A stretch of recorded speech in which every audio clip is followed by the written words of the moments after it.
please rise for the Tzfirah, Yizkor, and El Malei Rachamim.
El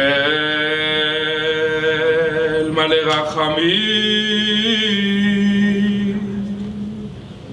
שוכן במרומים המצא מנוחה נכונה תחת כנפי השכינה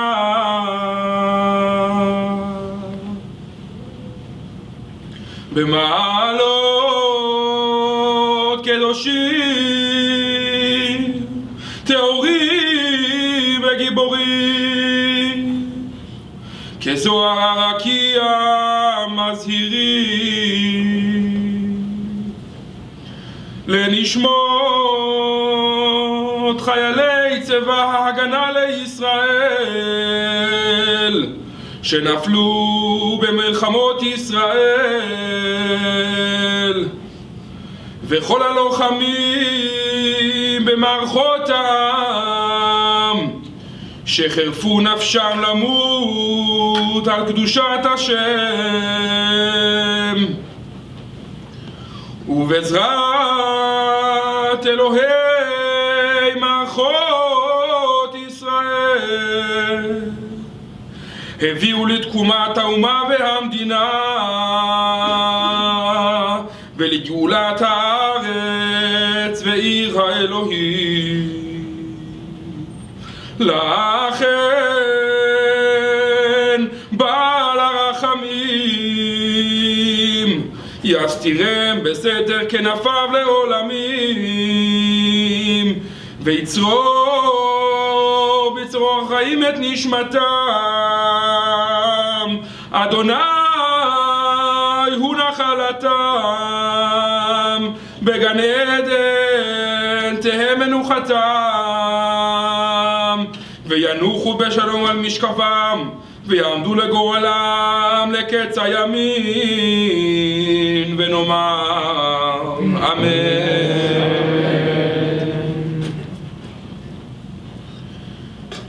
לזכור עם ישראל, את בניו ובנותיו, הנאמנים והאמיצים, חיילי צבא ההגנה לישראל וכל לוחמי המחתרות וחטיבות הלוחמים במערכות העם ואנשי קהילות המודיעין, הביטחון, המשטרה ושירות בתי הסוהר אשר חירפו נפשם במלחמה על תקומת ישראל, וכל מי שנרצחו בארץ ומחוצה לה בידי מרצחים מארגוני הטרור. יזכור ישראל ויתברך בזרעו ויאבל על זיו העלומים וחמדת הגבורה וקדושת הרצון ומסירות הנפש של הנספים במערכה הכבדה. יהיו חללי מערכות ישראל עטורי הניצחון חתומים בלב ישראל לדור דור. Please be seated.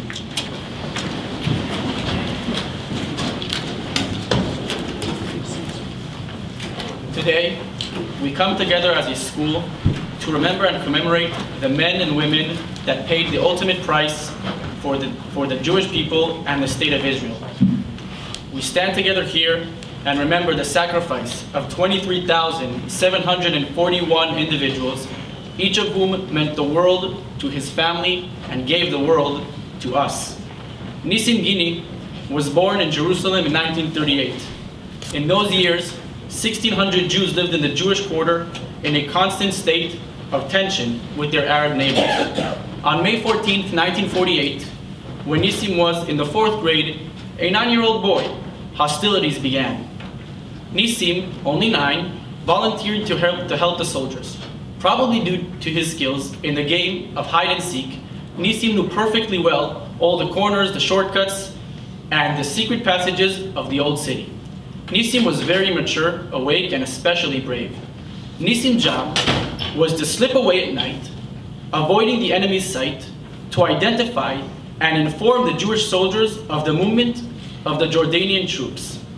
Eyewitnesses tell that Nissim often ran under a rain of Jordanian bullets to fulfill his mission, risking his life to find the Jordanian snipers.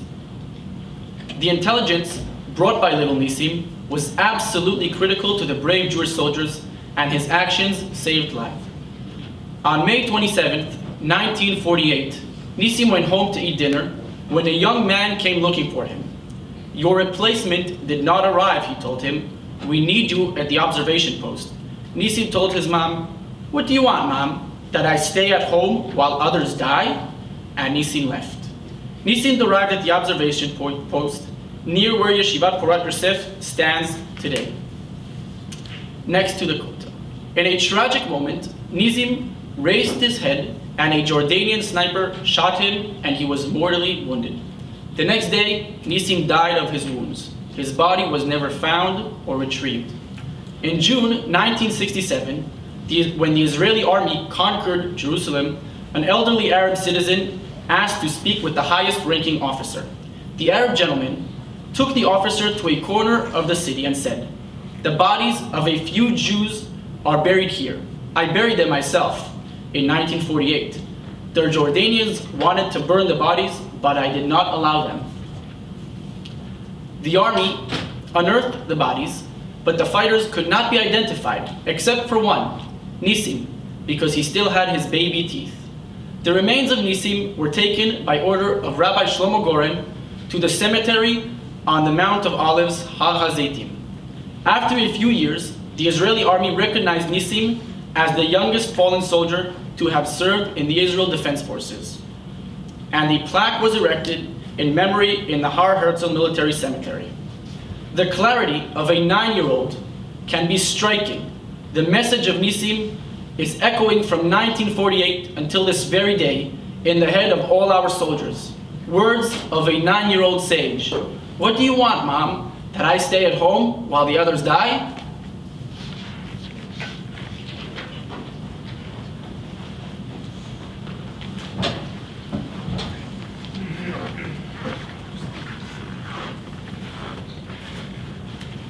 On a Thursday evening, 3 teenagers, Gilad Sher, Naftali Frankel, and Ayal Yifra, waited for a ride at the Alvon Shvu junction on their way home. At around 10:15, a car pulled over. To the junction. 3 boys entered, unknown that they were terrorists. At 22:25, one of the boys, Gilad Sher, called the police station and whispered, "They kidnapped us." And then shouts and screams were heard in an Arab accent together with the faded sounds of gunfire. Following the kidnap, the IDF set out on an operation to bring back the 3 boys. From the moment of the kidnapping, the 3 families joined together with the entire Jewish people in hopes of finding the boys alive and healthy. At a prayer rally organized by the families, the 3 mothers remained silent. From the first moment, we saw that all the people of Israel are with us, said Ayel Yifra's mother Iris. People I never dreamed of having any dialogue with. And suddenly, our doors opened and they entered. Secular, Jews, Christians, ultra-Orthodox, and their hearts opened, not just the doors. We felt the connection, the mutual responsibility, the compassion. There's a lot of power in the air, Gilad's mother, Bat Galim said. The search team told me, this is your son, right? But we're looking for him, as if he's our son. Naftali's mother, Racheli Frankel, said that she met young adolescents at the Western Wall after mass prayer and said to them, I believe wholeheartedly that they will return, but whatever happens, Hashem does not work for us, okay? We should not be broken for God, if God forbid something happens, okay? Stay together, and I believe they'll be back soon. After 18 days of searching, on June 30th, their bodies were found. The 3 boys were found together in the cemetery in Modi'in. The unity was created, and the people during the search for the 3 boys was exceptional and unprecedented. In the next video, we will witness this unity that filled the people who were involved in the search, prayer, and funeral. We will now light a memorial candle in their honor.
אני אפילו לא יודעת מה הוא הרגיש, מה הוא חשב, בזמן שהוא נאבק על החיים שלו.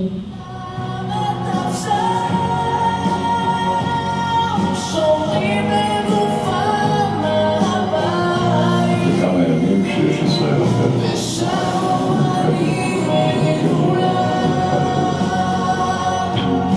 השאירי אלייך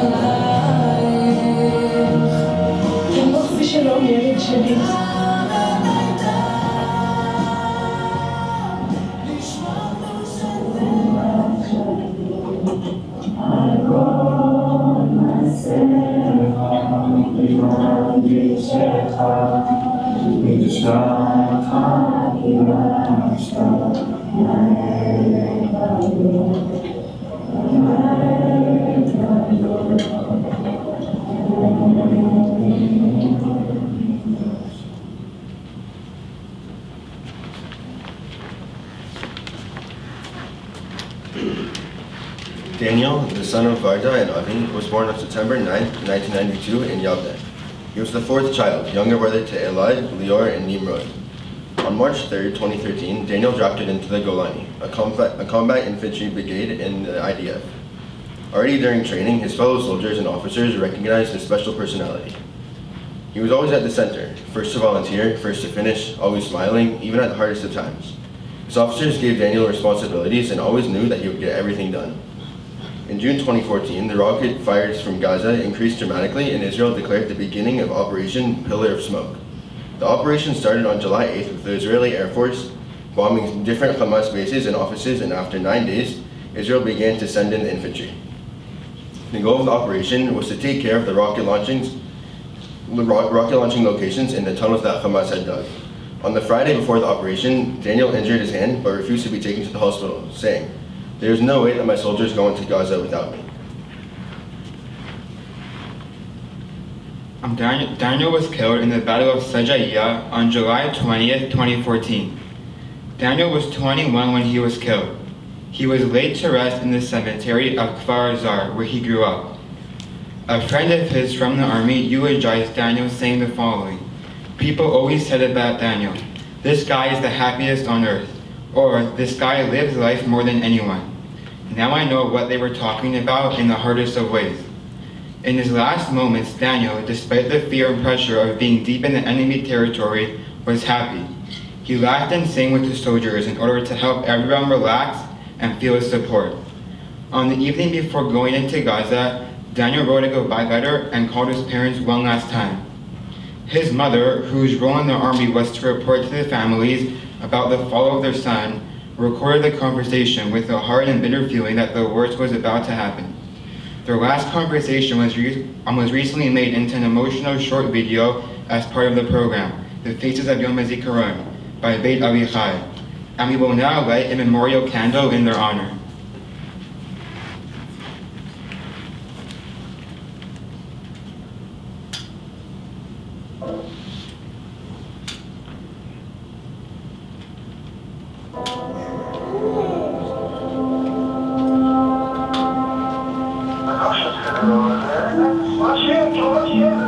אתה תשמור על עצמך והכל יהיה בסדר.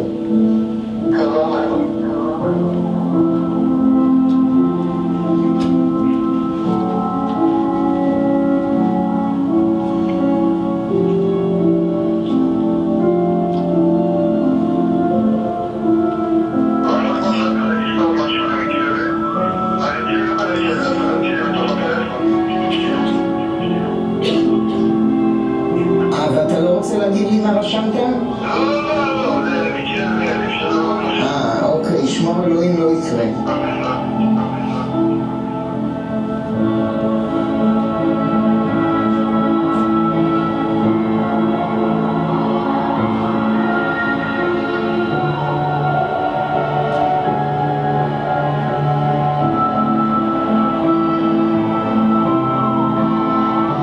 אתה יוצא עם החבר'ה שלך? אוקיי, הם סומכים עליך?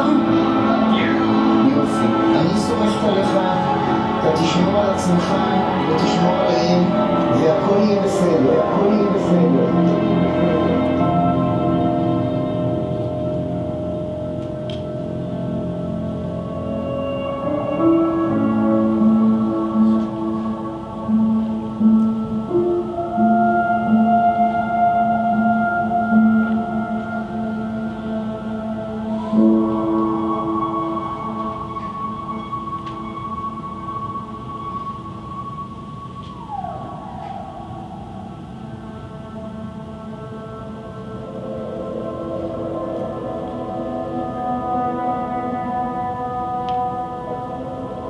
תגיד לי שאתה אוהב אותי כי אני אוהבת אותך. גם אנחנו אותך. אני מאוד מאוד שמחה ששמעתי אותך. ואני מאמינה ובטוחה שהכל יהיה בסדר, שהכל יהיה בסדר, שהכל יהיה בסדר.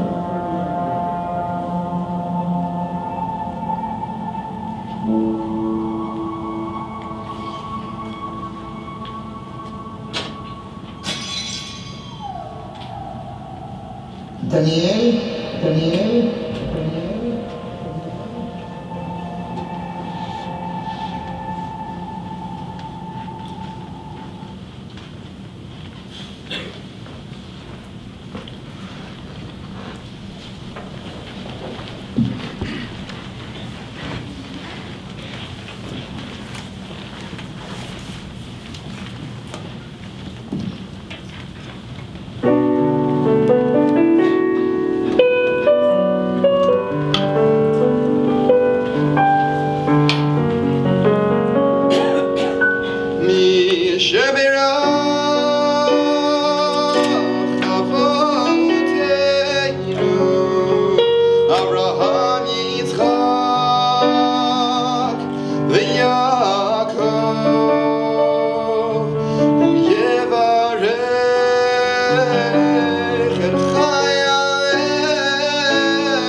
העומדים על משמר ארצנו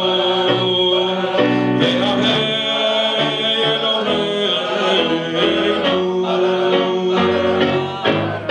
מגבול הלבנון ועד מדבר מצרים ומן הים הגדול עד לבוא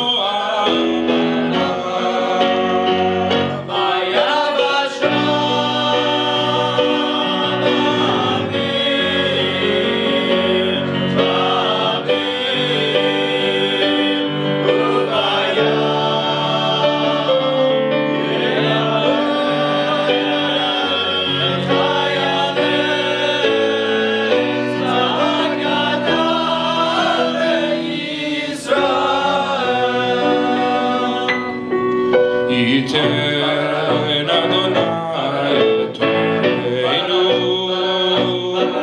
הקמים עלינו לנקים לפניהם הקדוש ברוך הוא שמור ויציל את חיילינו מכל צרה ומצוקה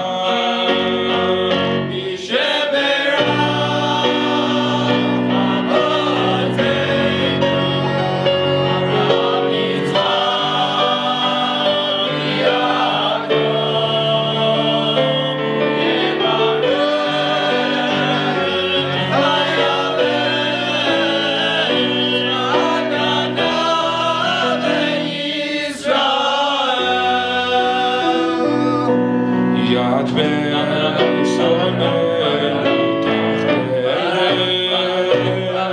ויעטרם בחדר ישועה ובעטרת ניצחון ויקוים בהם הכתוב כי אדוני אלוהיכם ההולך עמכם יילחם לכם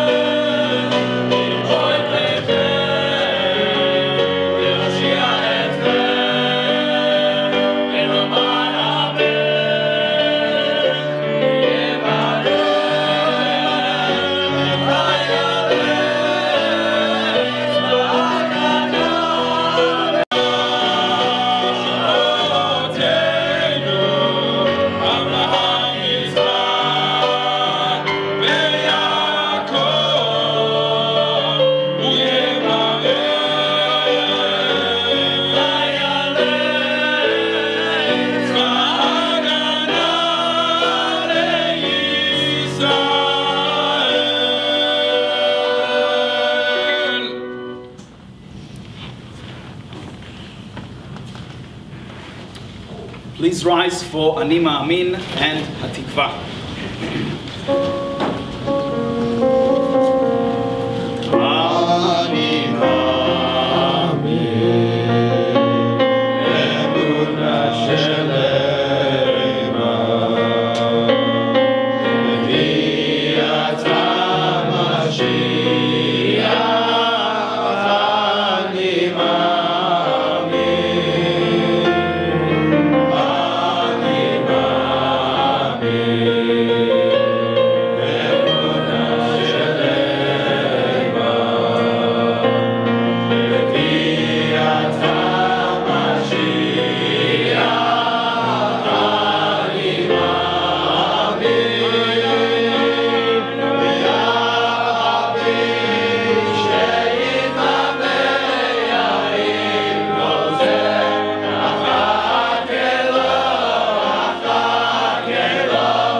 תם טקס יום הזיכרון, תשס"ט.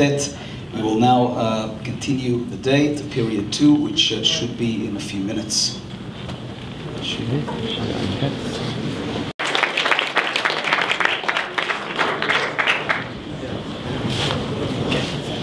So thank you for the introduction, Gal. First of all, I'm very happy to be here. For me also, this is a very special opportunity to be here and to speak with you and to share with you a little bit of my experience and the things that I've been through.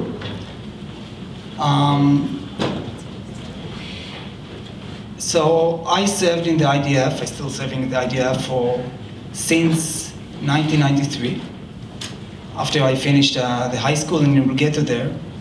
But even before I will start, I want to say a few words regarding the Yom Hazikaron, the Remembrance Day in Israel.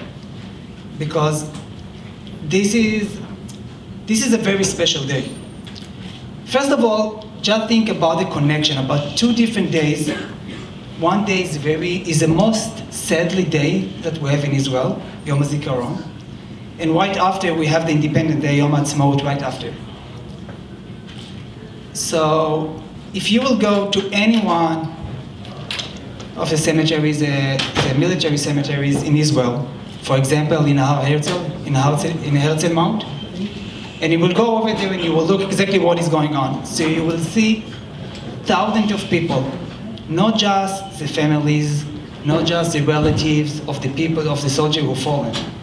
You will go over and you will see thousands of people, friends, students with school, together with the teachers. Everyone just come over in order of the honor of the fallen soldiers. But usually, this is a world. Because usually when we had a story about someone, and we know that this is a Remembrance Day, and this is that we are going to mention that this person died, so we would like to go and to honor him. But what with all the people, with all the soldiers that have left us a long time ago? And one of the most special things in Israel is, as you can see it here in the picture, no one left behind. Even if we have soldiers that died and fought in one of the wars almost 70 and 80 years ago, even before the State of Israel was founded, someone should stand near to the spot and honor them. No one left behind. And this is this is a great tradition. And this is one of the things that makes this day so special. I, by myself, when I served as the commander of the battalion, one of the battalions in Israel, in the IDF, so by myself, on this day, even I only served on duty, I had to put on my uniforms and to travel 3 hours to one of the places, and to stand sometime by myself with no family about a soldier that was in my unit, and he passed away in one of the wars in the independent war 70 years ago. And I felt that this is very special, that as a commander of the battalion, I gave this honor to this person and no one left behind. But in order to tell the story, I want to start a little bit when I was born. Okay, let's take it. So I was born right before, 2 months before Yom Kippur War. This was in 73. You can make the math. How old am I? Let's see if this can work.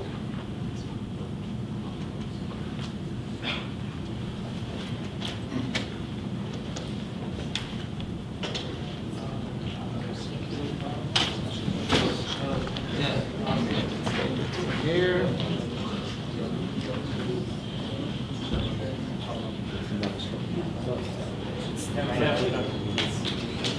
No, we have some cool movies after that. Okay. We have some cool movies after that, so we'll try to do it later on. So I was born very close to the Yom Kippur War. So I was two months old. And you know, Yom Kippur War was a very hard war. So almost it was a shock. Just imagine, and I will send you after that your teacher can share with you the movie. So you can see people that are going to the units directly from the synagogue. So they went to shul to daven, and in the middle of Musaf, in the middle of Mincha, in the middle of Ne'ilah, someone came to the shul together with a list, and he said, this person should go to his unit. This person should go to his unit. And they asked, do I have a time to go and stop at home? And they told them, no, the bus is standing right outside the shul, and you must go directly to your unit. And you can see people, and there is a lot of pictures in the movies that you can see people that coming to the units, and they're still wearing the talit and the kittel and everything, and they're going directly to the unit. And this was a shock for the society in Israel. And into this war I was born. And it was in 73. And in 82, there was the peace agreement between Israel and Egypt. So suddenly, it was in 82. I was 9 years old. And if the song after Yom Kippur, the song that all the time our parents sang to us was, I promise you, my little child, that this will be the last war. In 82, in Hebrew we said it, אני מבטיח לך, ילדה שלי קטנה, שזאת תהיה המלחמה האחרונה. In 82, after the peace agreement together with Egypt, and just imagine, Egypt was the biggest enemy the State of Israel had. And suddenly, after the worst war that we ever had, and all the sons and fathers and brothers that we lost, suddenly we have peace agreement. With peace agreement. And this is a picture from the signing of the peace agreement in 82. And then all the songs changed. And it changed from this will be the last war to אני נולדתי לשלום. I was born to the peace. And what everyone told us all the time, when you will be old, when you will be 18, you won't go to the army. Everything is okay, all the war are behind us.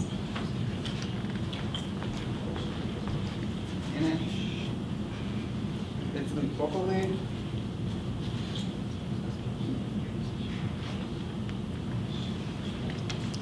And what a huge optimistic feeling in the environment, in the society in Israel. But the year passed. I went to yeshiva, same as Or Chaim, but a different yeshiva. If some of you know about it, this is Rabbi Riskin yeshiva in Efrat. Maybe some of you have relatives in Efrat. After that, I went to yeshiva Torah Zion of Rabbi Brookman.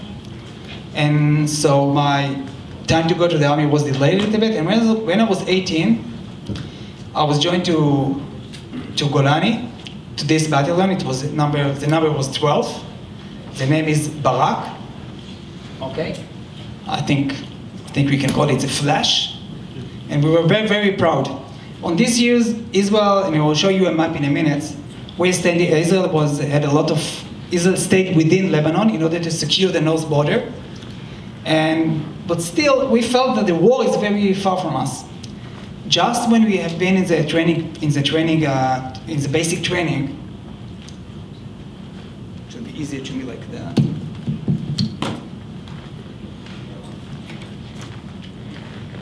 So one of my friends, very close friend, Yaron Chen.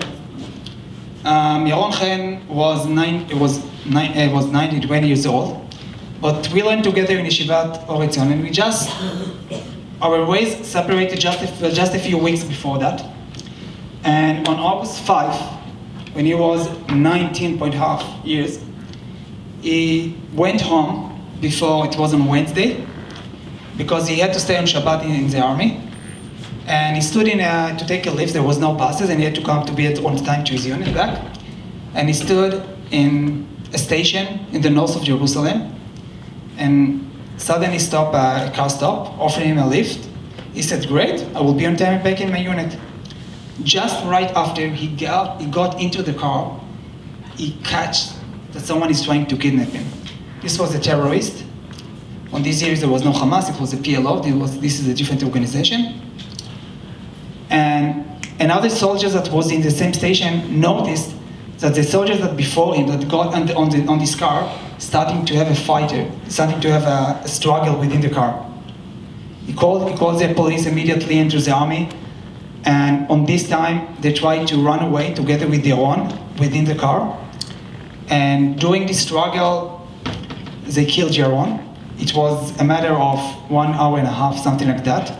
And then they just dropped the car in one of beside of the roads, and they burned everything.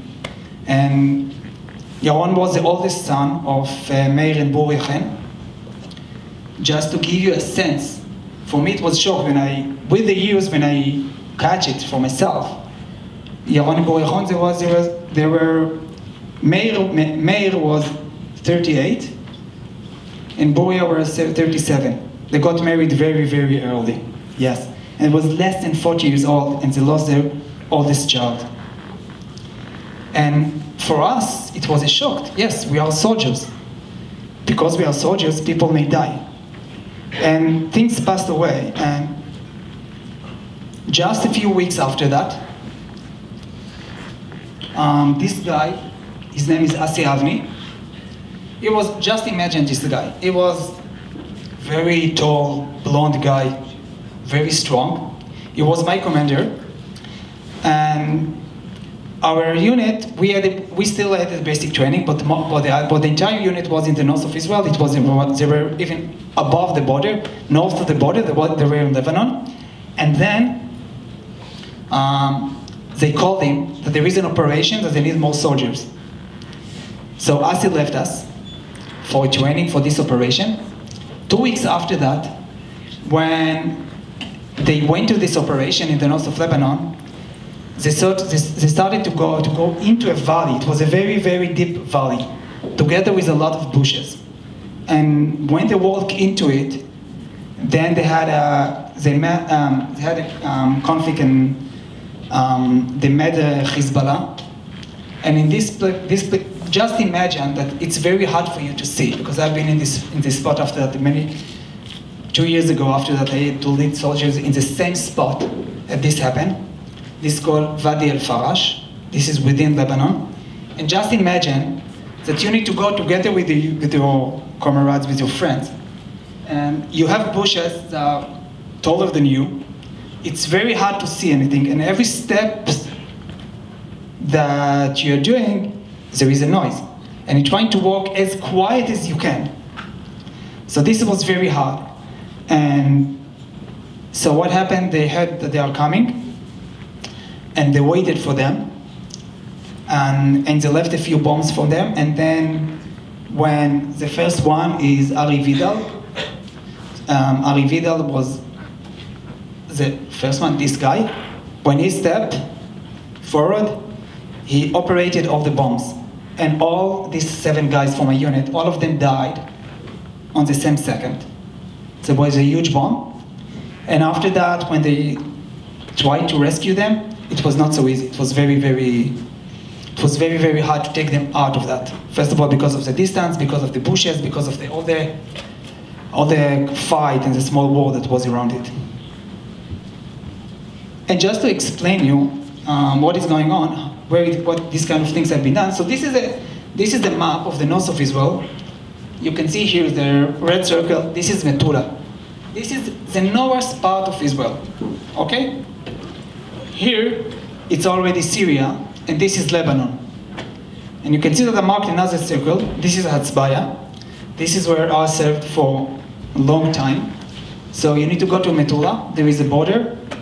You pass the border, and then from there, you are in a war. And you need to be ready any minute that something can happen. And in order to get from one spot to another, you had to go in convoys.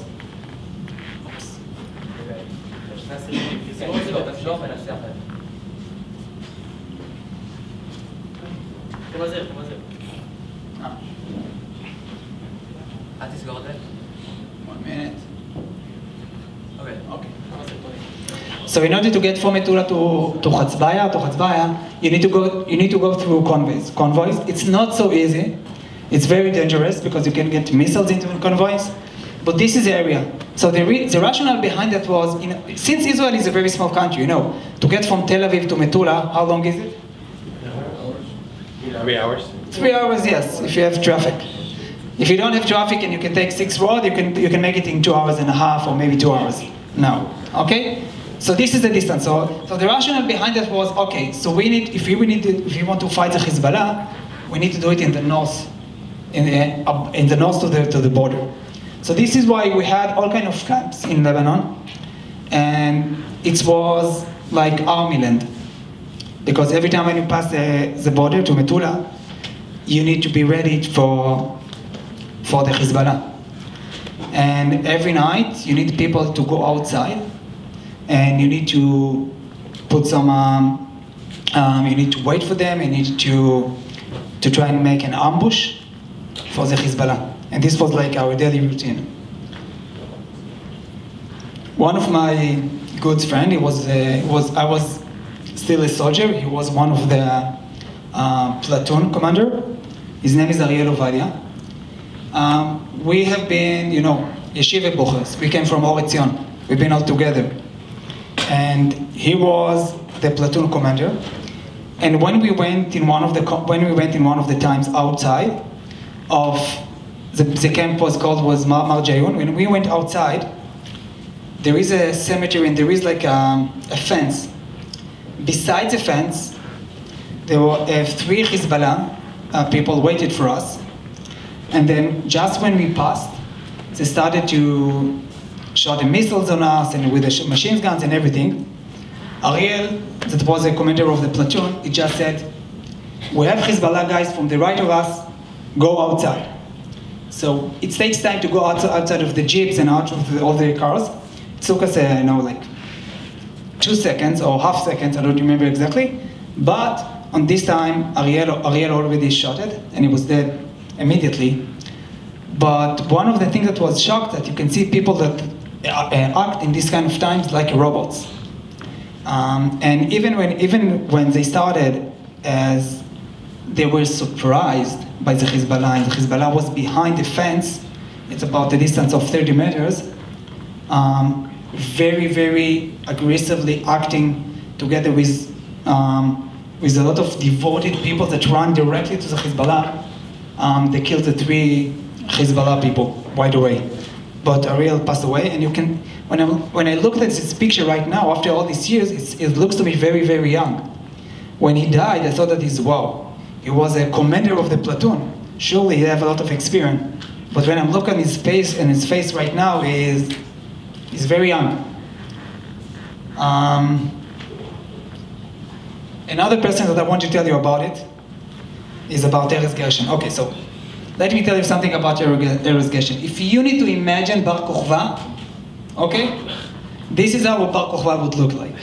Okay, I never met any bravest person more than Erez Gershon. Okay, this is when I imagine Bar Kokhba, I imagine it exactly like Erez Gershon.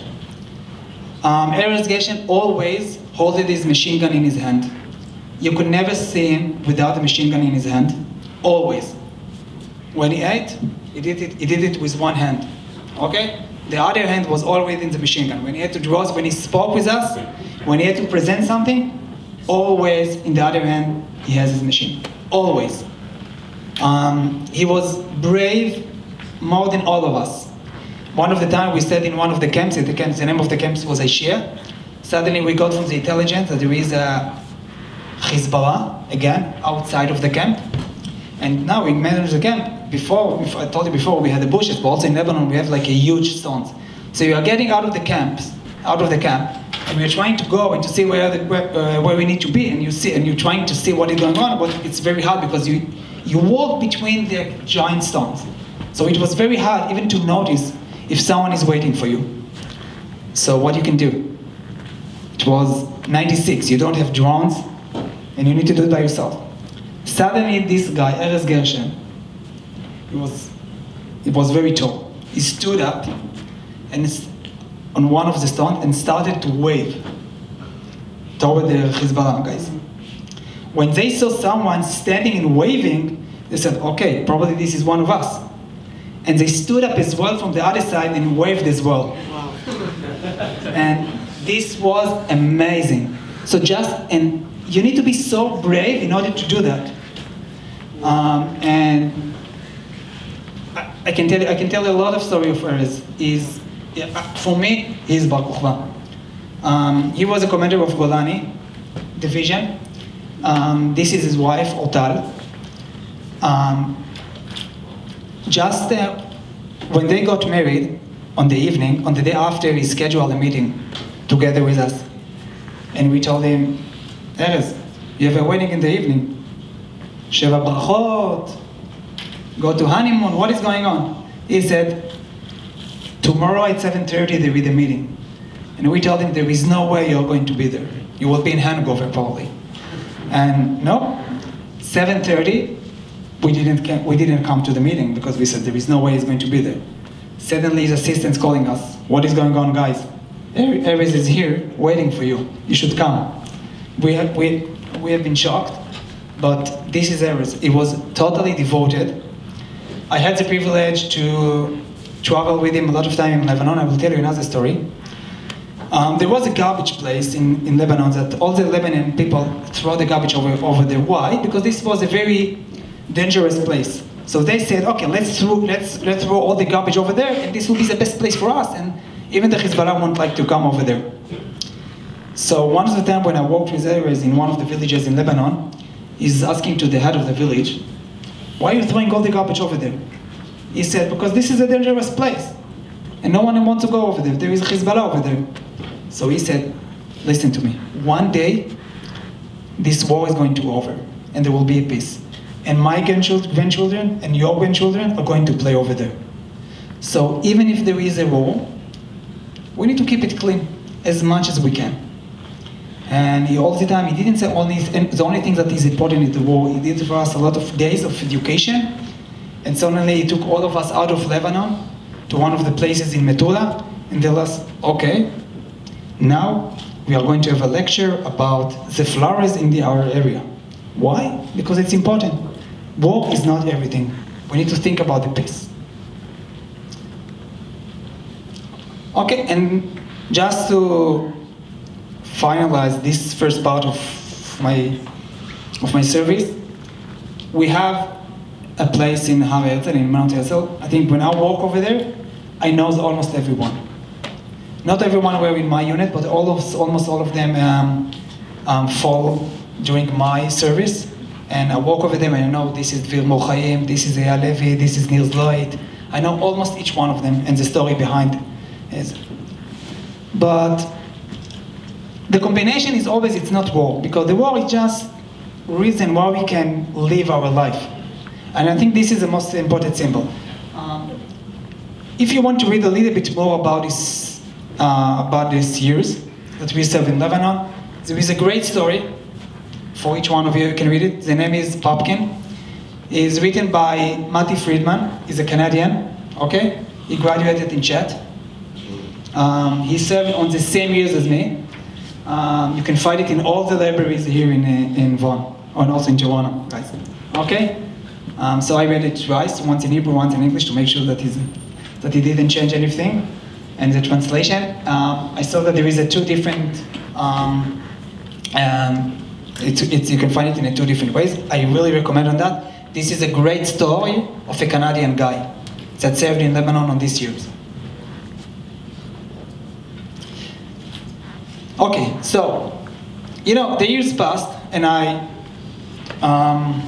was discharged from the mandatory service, and then I was positioned again in the reserve battalion. The name is, there is a numbers 2917, and the slogan was 9217. Whoa, I'm getting old. So, and the slogan of this battalion was, tomorrow there is a war. Okay? So, Machar Milchama. One of the things that is, it's incredible with the IDF we start is that we are trying to say all the time, guys, IDF is not just an army. This is part of the family. And every time when you have some occasions, so you can invite the families, you can invite your family. And this is where the ceremony was when I was appointed to be the commander of this battalion, and I got my lieutenant colonel rank. So you can see my wife and also Yal over there.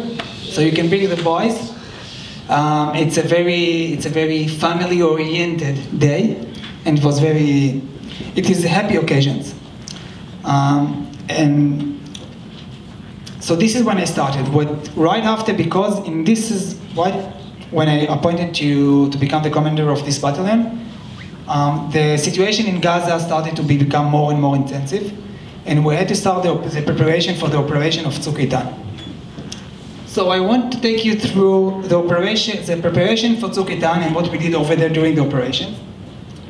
So, and this is also I want to give you some message regarding the IDF.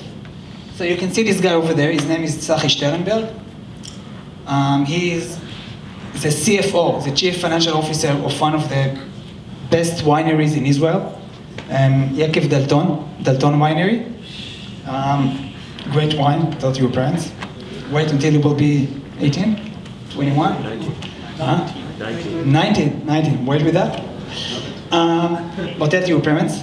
And he's also the son of Arav Moti Sternberg. He's the head of Yeshivat Har Hamor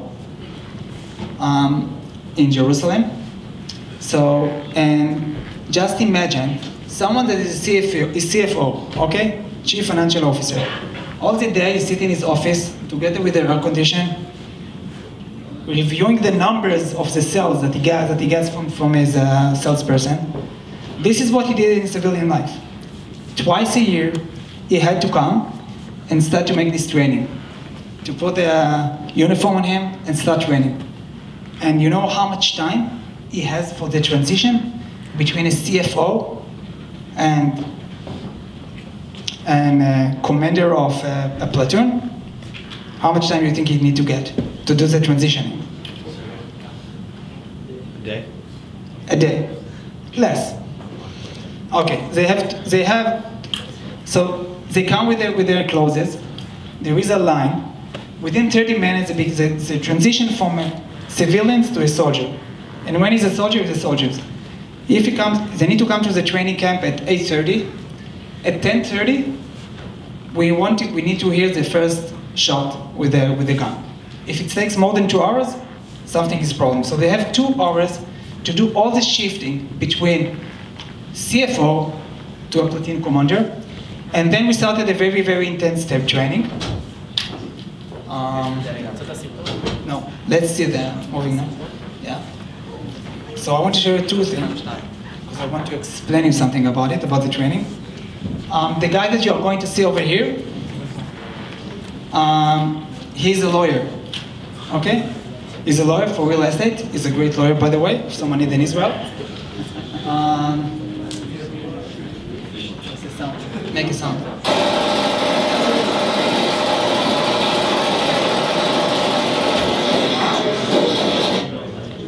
So the time that they have for this transition, guys, this is not just a single shot. This is like already a trainings, advanced training. So for that, they have 1 day. 1 day to change yourself from a lawyer to a great fighter. Let's see another example. This guy over there below the bushes is a grade 8 teacher in one of the schools in Israel. This is a grade 8 teacher, guys.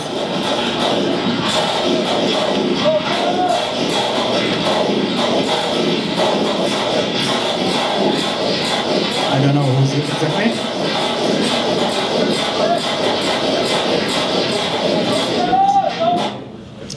Okay, so the reason I want to show you how hard is it to make the transitioning from becoming a lawyer to a soldier, from transitioning from a teacher of grade 8 to a soldier as well.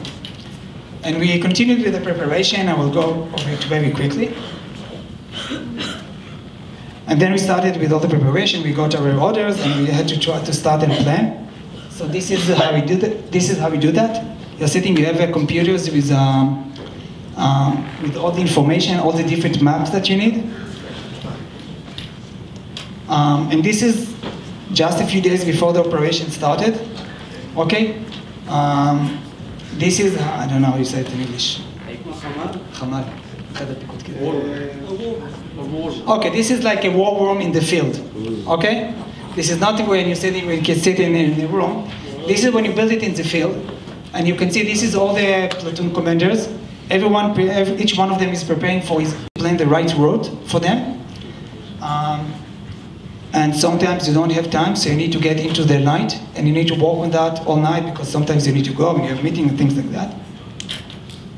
And I had a surprise. I had my birthday during this time, and my friends, the guys, make a special event for me, and they invited my wife and the kids to come over to the camp where we stayed, and they had opportunity. I think they were the only families that was approved to get into the camp.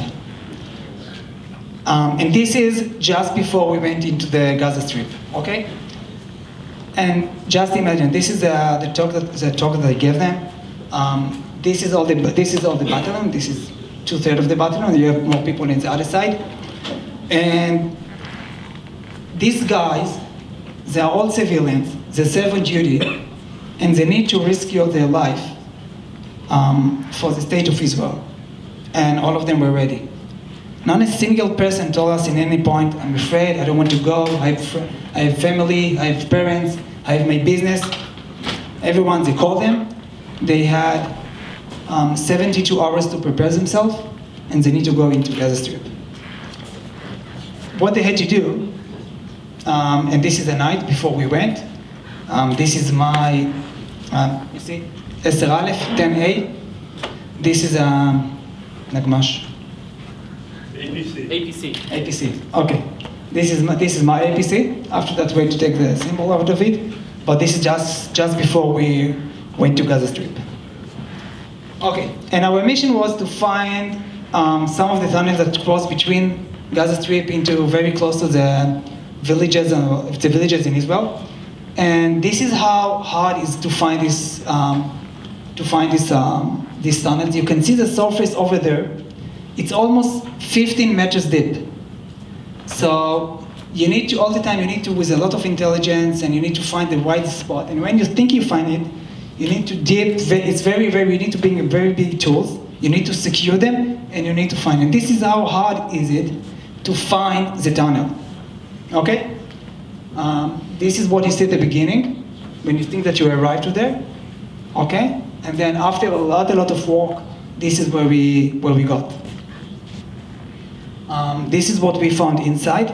So in order to do this kind of tunnels between Israel and between Gaza and Israel, they work also with machines. You can see also the cigarette, you can live inside. Okay, there is electricity, there is water, everything is inside. And we found everything just within this tunnel. And you know, someone had to get inside first. Okay, so this is Elad Carmel. He's a very brave person. And we knew before someone is the first one that's getting inside, you can send robots, you can send everything. We knew that there is not going to be anyone inside. Okay, so don't be shocked. But eventually, you know, someone needs to go inside first. So this was a responsibility of Elad Carmel. And now, after a lot of work,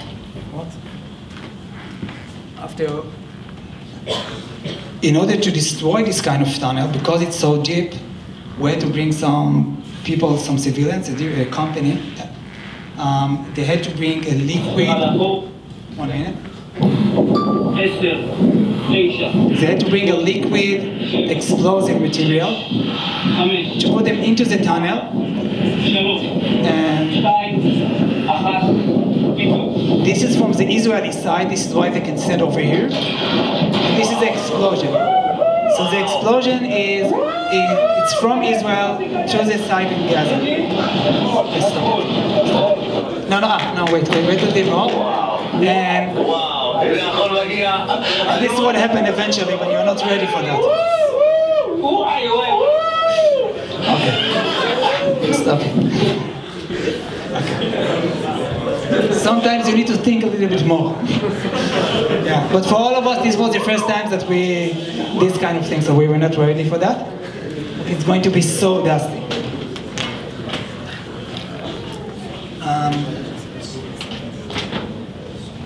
Just to tell you just to explain you how intensive it was.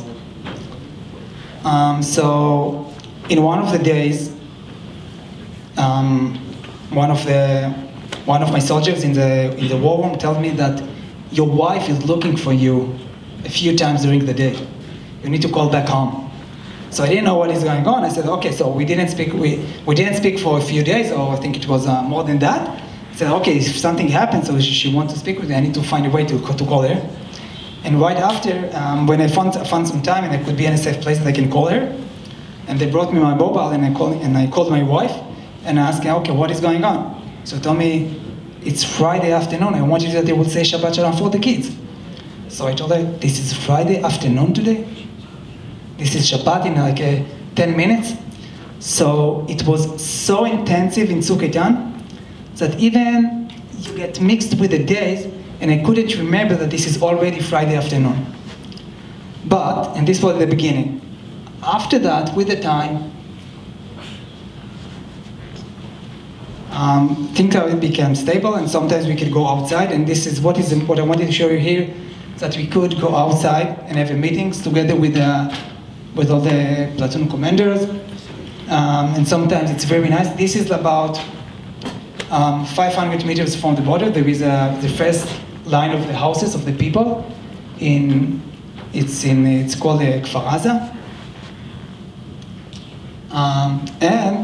And the last Shabbat, we could take some of the soldiers outside, and we prepare them like a Shabbat meal.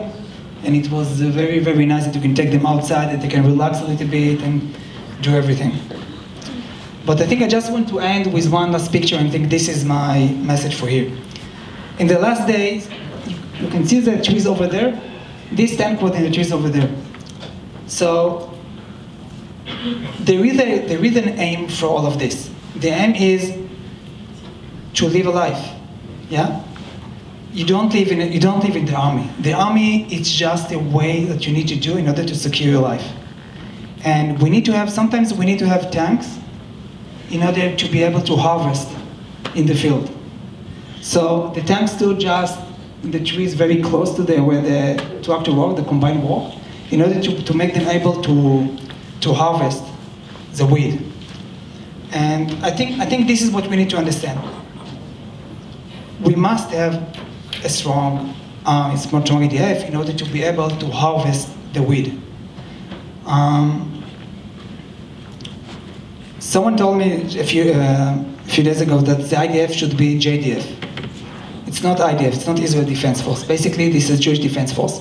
And what we need to do is we need to understand that the commitment of the IDF and the commitment of the state is in Israel, and this is like a partnership between all the Jewish in the world and the IDF. It's like we work together all the time in order to secure our existence. And any kind of support, and you need to be the ambassador of the IDF, of the States of Israel, wherever you will be. It's your responsibility, and this is two commitments. The commitment of the IDF that whenever you need, of the JDF if you want to call it, whenever you need help, someone who can come and help you. And from the other side, you need, whatever you will be, you need to be the ambassador and to explain the complicity and the commitment of the existence of the States of Israel. Thank you very much.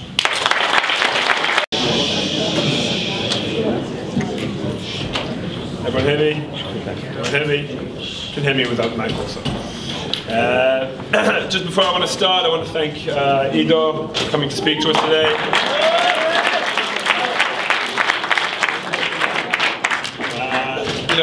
You guys aren't so aware of the intricacies of the command structure of the army. It's not, it's a big deal to have someone who's a magad and a faked of a gdud of a battalion, of somewhere between 300 to 400 soldiers. It's really an incredible achievement, and the fact that he was able to come and speak to us today is a big zchut, it's a big privilege for us. So I want to start talking to you today a little bit about a guy named Zach. Zach was born in New York. He liked basketball, he liked listening to the Beatles music, and he was just an ordinary person just like any of us here. But where Zach's life differed from our lives is that one day in 1982, he got on a bus to go fight a war, and only 37 years later was his body finally returned to his family. Now when we think of Yom Hazikaron, and we think of the fallen Chayalim and the victims of terror attacks, we tend to focus on those stories that we find to be particularly heroic. And when we generally think what it means to be a hero, we think of stories of Chayalim jumping on grenades, we think of stories of Chayalim leading attacks against enemy positions. Now obviously, these acts of bravery are undoubtedly heroic. But what is important to remember is that to be a hero doesn't just mean carrying out some incredible act of bravery. Being a hero can also mean doing your duty, doing what you have to do and not running away from your responsibilities and your obligations. At the end of Sefer Bamidbar, the Torah tells us that the Jewish people were about to go into the land of Israel. And at this point, the tribes of Reuven and Gad came to Moshe Rabbeinu. And they asked his permission not to enter the land of Israel, and instead stay in the rich lands that they had conquered on the other side of the Yarden River. And Moshe Rabbeinu literally explodes with anger in response. He accuses them of repeating the sins of their fathers, the Meraglim, who had to die out in the desert because they didn't want to go into the land of Israel. But before Moshe makes that accusation, he initially responds with the following words. Ha'achechem yavo lamilchama va'atem teishavu po. Your brothers will go out to war and you will stay here behind. What Moshe is afraid of, what he's terrified of, is not that they were going to fail to lead heroic charges into battle, or that the tribes of Gad and Reuven wouldn't climb the walls of enemy cities. What he was afraid of is that these two tribes would neglect their basic duties and their basic responsibilities to the rest of the Jewish people, to the rest of Am Yisrael. That they will choose to stay behind in safety, while the rest of the Jewish people go and put their lives at risk. As an Am, as a nation, we have responsibilities to one another and to our beliefs. To act on behalf of all of Bnei Israel, even if it is difficult and even if it is unpleasant. But if we do our duty, what is demanded of us, That itself is to be a hero. To act on behalf of other people, even if they're not aware of that, is in of itself an act of heroism. I had the zechut, I had the privilege to serve during Operation Tzuk Eitan, Operation Protective Edge in Gaza in 2014, which Ido just told us about. During the operation, I served alongside Chayalim who had joined the army together with me. But whilst, as a Hesder student, I had gone back to yeshiva after a year and a half of army service, they had stayed in the army for the full 3 years. So when the operation started in 2014, it was actually the end of these soldiers' army service. And the army told them that if they wanted to, they could be discharged and they could go home. They didn't have to join the operation. But what the vast majority of these Chayalim, of these soldiers who joined the army with me, chose to do was to continue as Chayalim and go into Gaza. They weren't looking to be heroes. They weren't intentionally seeking to put themselves in dangerous situations. But what they were doing was an act of heroism by fulfilling what they believed to be their basic obligations and their basic duties. Tragically, one of these Chayalim, who had actually slept in the tent opposite me during basic training, his name was Oded Ben Sira, was actually killed by a sniper during the operation. And what is vital to remember is that Oded, just like the other 23,740 fallen that we remember today, was a hero. All of those people have been killed serving the state of Israel so that the Jewish people can have a state to live in and be protected by were heroes. Not because they were looking to be heroes, but because they sought to do what was right and what was required of them. The Zak, who I talked about at the beginning, who I mentioned, his full name was Zachariah Bamu. And I'm sure all of you know the story, how recently his body was returned after 37 years of being missing. Zach was just an ordinary guy, just like any of us in this room. But by choosing to do what he had to do, by getting into a tank and driving into Lebanon, he was doing that all that he could to protect the Jewish people, and in doing so, that made him a hero, and in doing so, that also cost him his life. Each one of us throughout our lives is going to be presented with opportunities to choose between what we want to do and what we actually need to do. What is easy, what is comfortable, and what is difficult and what is challenging. Please God, we should be able to take the examples of the Kedoshim, of those who have fallen fighting for Israel and being killed by terror attacks, and be inspired to do all the right things, even when it isn't easy for us to do so. Yeh Zichram Baruch.